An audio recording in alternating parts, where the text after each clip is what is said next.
இந்த நூலை நான் வாசித்த பொழுது சிறந்த கவிதைகள் அதில் இருந்தன.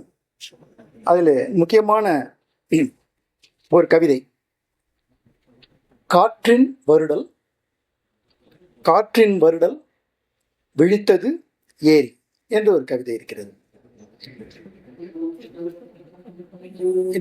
இந்த கவிதை எனக்கு மிகுந்த ஈடுபாட்டை கொடுத்தது.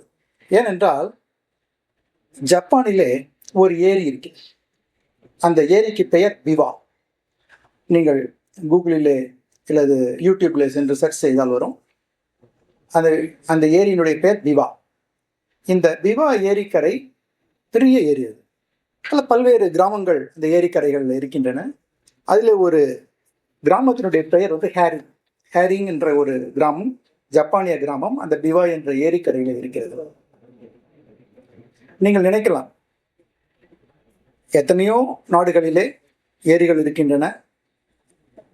அத்தனை ஏரிகளின் ஒவ்வொரு கரையிலும் நிச்சயங்கள் கிராமங்களோ நகரங்களோ இருக்கத்தான் செய்யக்கூடும். இதில் என்ன பெருமை இருக்கிறது என்று நீங்கள் நினைக்கலாம்.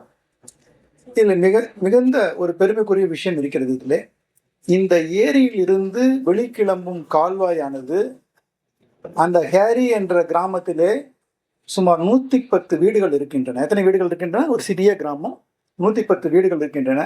110 வீடினுடைய உள்ளார உள் நுழைந்து வெளியேறி ஒவ்வொரு வீடாக சென்று வெளியே போகிறது அந்த கால்வாய். இது முக்கியமான விஷயம் இல்லை. ஒரு ஊர்ல ஒரு நாட்டுல ஏரி இருக்கிறது, அதுவும் சாதாரண விஷயம். அந்த ஏரிக்கரையில ஒரு கிராமம் இருக்கு, அதுவும் ஒரு சாதாரணமான விஷயம். அந்த ஏரிக்கரையில் இருக்கிற கிராமத்தில் இருக்கிற அனைத்து வீடுகளினுடைய உள்ளாகவும் அங்கிருந்து கிளம்பும் கால்வாய் சென்று வெளியேறுகிறது என்பதும் ஒரு சாதாரண விஷயம். இப்ப நம்ம யோசிச்சு பார்ப்போம். நம்ம வீட்டில் நம்மளுடைய இங்கே ஒரு ஊர் இருக்குது, சென்னையினுடைய ஊரில் இல்லை ஏதேனும் ஒரு இடத்துல அப்படி ஒரு கிராமம் இருக்கிறது, அப்படி ஒரு நகரம் இருக்கிறது. அதனுடைய ஒவ்வொரு வீட்டின் வழியாகவும் அந்த கால்வாய் சென்று வெளியேறுகிறது என்றால் 10வது வீட்டை தாண்டி 11வது வீட்டிற்கு அந்த கால்வாய் செல்லும் பொழுது அது என்ன நிறத்தில் இருக்கும் என்பதை நீங்கள் தெரிந்து கொள்ளலாம். ஆனால் இந்த கிராமம் காலங்காலமாக அங்கே இருந்து கொண்டிருக்கிறது. ஒருவர் கூட அதில் இயற்கையான பொருட்களை தவிர வேறு எதையும் அலசுவதில்லை. அதாவது தங்கள் கரங்களை கூட அவங்க அலச மாட்டாங்க. அப்ப எதை அலசுவாங்க? தங்க வீட்டுல ஒரு கோஸ் வாங்குறாங்க, ஒரு கத்திரிக்காய் வாங்குறாங்க, ஒரு உருளைக்கிழங்கு வாங்குறாருன்னா அந்த உருளைக்கிழங்கு அலசுவாங்க. அதற்காக எந்த விதமான கெமிக்கலையும் அதில் போட மாட்டாங்க, பாத்திரங்களையும் அதில் போட்டு கழுவ மாட்டாங்க. ஒவ்வொரு வீட்டு சமையலறை உள்ளாரையும் அந்த கால்வாய் போய் வெளில போகுது. அதனால கடைசி வீட்டுக்கு போகும்போதும் அந்த தண்ணி புனிதமாக தான் இருக்க வேண்டும். ஏன் காய்கறியை கழுவுனா அந்த புனிதம் கெட்டாதான்னு கேட்கலாம். இப்போ ஏரிக்கரையை சுற்றி எத்தனையோ மரங்கள் இருக்கின்றன. அந்த மரத்தில் இருக்கிற இலைகள் உதிர்ந்து வாடி வதங்கி விழுகின்றன. இயற்கையால ஒரு இயற்கை அழியாது, செயற்கையால தான் ஒரு இயற்கை என்ன பண்ணும்? அழியும்.